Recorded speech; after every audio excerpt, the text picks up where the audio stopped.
My name is Glenn Carlock Jr. and I'm the athletic director and head boys basketball coach here at Graham High School in Bluefield, Virginia. I attended Graham Middle School. I actually came here in 7th grade from the West Virginia side, and attended Graham Middle School in 7th and 8th grade, and I attended Graham High School 9th through 12th grade. So I've been here for a long time now, and this was the first job I've had, and I've been here ever since. My father was, he was a head coach, football and athletic director for 35 years. 25 of those were at Graham High School in Bluefield, Virginia.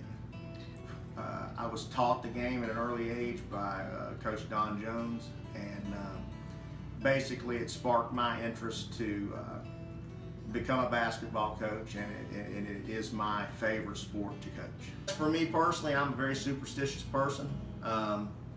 Probably one of the biggest superstitions, and I'd say some of the guys notice it and they never mention it. I know my coaches notice is before games, I hang up all their stuff on their hooks out in the locker room, and it's in a particular order.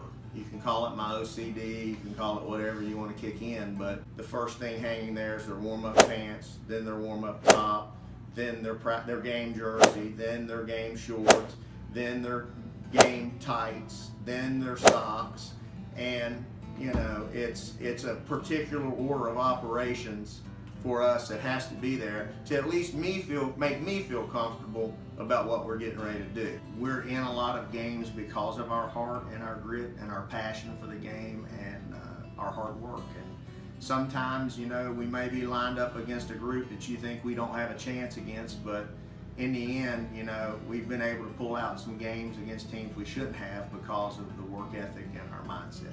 You know, one of the unique things that we like to establish loyalty in our program, and you know, you asked if we have any traditions or anything. We have one of the things that we feel strongly about, I learned from my father. As a young man, I would walk in his weight room and see picture upon picture of teams, football teams lining the weight room, and then all of a sudden there would be people that you would see in the team pictures that were completely sharpied and blacked out. And it'd be a beautiful picture, and then it would have someone's face and entire body that was blocked out. And basically, the reason why that person had been blocked out, as I asked that question as a young child, was those people would quit the team. So, you know, as something that I've established is, you know, I'm not going to allow someone who actually quit the team and didn't remain loyal to us after our team picture had been taken to remain on our wall, our family wall here. So, you know, we always black out their faces because that person didn't finish the year with us. So it might seem a little cruel or whatnot, but as far as we're concerned, if you're not with us, you're without us, so you're not going to remain on our wall. We don't have the biggest or the fastest players. We don't have the 6'6", 6'7" post players. We don't have guys sometimes that can jump out of the gym, but I think we have guys that work on their craft, they're fundamentally sound, and they have a lot of grit. Probably one of my proudest accomplishments, we have been able to make the Elite Eight in the state of Virginia in AA for I want to say 5 out of the last 7 years. The year before last, we had a chance to score under the basket to beat the state champion, who went on to win the state championship in our state, and we ball fumbled off of our hands underneath the goal, so that was a super disappointing way to lose that game. And then last year we were up 1 point on George Mason out of Washington D.C. on their home turf, and we gave up a layup as time expired, and they beat us as the buzzer sounded.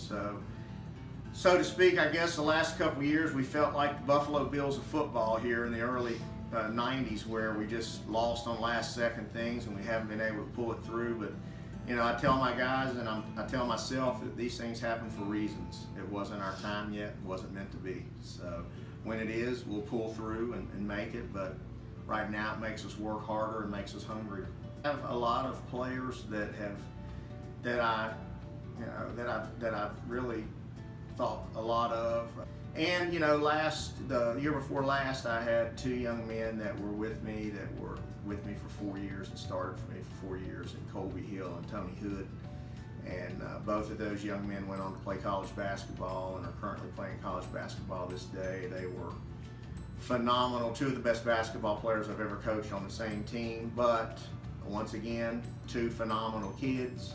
Couldn't ask for better people, and like I say, they have gone on to further their career through basketball. So, you know, while I would be remiss to leave everybody out, there's a lot of people that came through that I'm leaving out. But you know, there was one young man several years ago that I had. I would like to think A.J. Jeffers. He was not a star player. He was not a starter. But I would like to think that I had something to do with allowing A.J. to graduate from high school. If he didn't have basketball and things to keep him occupied, and he didn't have us as coaches checking on him and caring for him, who knows what would have happened. So I have had a lot of kids like that, that basketball is the main only reason why they stay in school. So those kids mean a lot to me because I've seen them since, and they thank me for what I did for them. So, you know, that's better than winning any game or winning any type of championship or anything when they come back and they just say, "Coach, thanks. It was what you did for me got me through a tough time in my life."